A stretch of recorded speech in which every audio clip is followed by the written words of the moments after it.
sublime simplicity of salvation. You know, I told you I'll talk about this goal.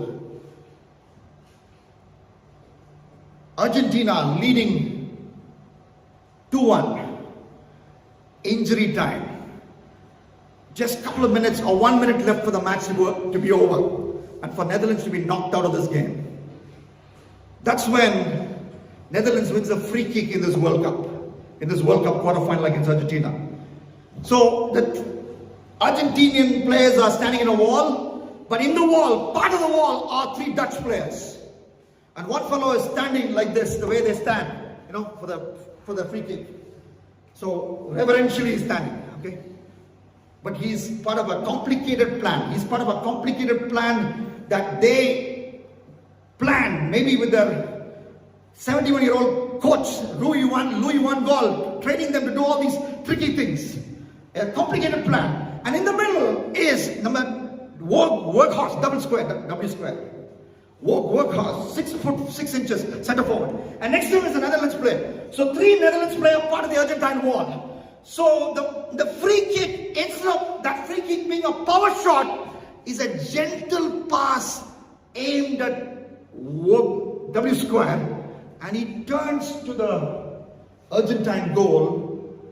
He's a smooth oil machine. And protecting him is one fellow this side, his teammate, one fellow this side. Because he's standing right in the center of the wall. And he swerves and he scores perhaps what will go down as the most sensational goal ever scored in the history of football. To bring Netherlands back in the game, to make it 2-2. It's worth watching on YouTube, that goal. Workhorse goal in the World Cup final, semi-final, World Cup quarter-final. A complicated plan. But you know what? God's plan of salvation is not complicated like that. Complicated plan that the Netherlands hatched to draw level too low, too all. God's plan is not complicated. God's plan is, you look at Jesus, you're saved. Simple.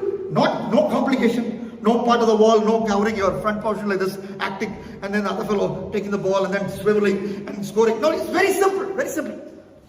That's why Simeon, grandfather, Simeon, old man, in Luke 2:30 says, when he saw Jesus, he saw baby Jesus, when he carried baby Jesus, the Bible says, he said, my eyes have seen the salvation of the Lord. Not, my eyes have seen someone who's going to teach me salvation. He didn't say that. Simeon, when he looked at baby Jesus, he didn't say, my eyes have, eyes have seen someone who's going to teach me salvation. But Simeon said, my eyes have seen the salvation of the Lord. Which means, you look at Jesus, you'll be saved. Like we read, that Jesus himself said in John 3:14 and 15, he's the bronze snake, which the people of Israel will remember from the Old Testament history. When they were all dying,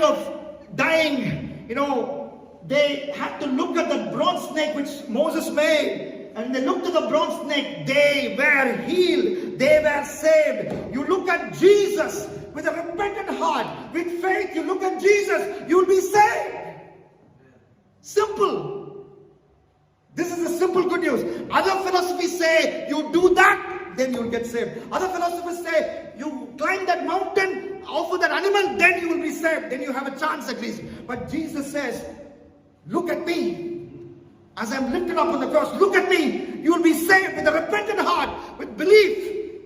Look at me, you'll be saved. It is not so logical because he's an infinite God. Infinite, he cannot be controlled by numbers. And he's also 100% human. That means he can be your substitute, and my substitute. But his substitution, because he's God, counts for eternity, counts for my grandfather's sins, counts for my sins, counts for my daughter's sins, and counts for my daughter's sins if she will get married and have a daughter. This is infinite God dying. God who cannot be controlled by time and numbers.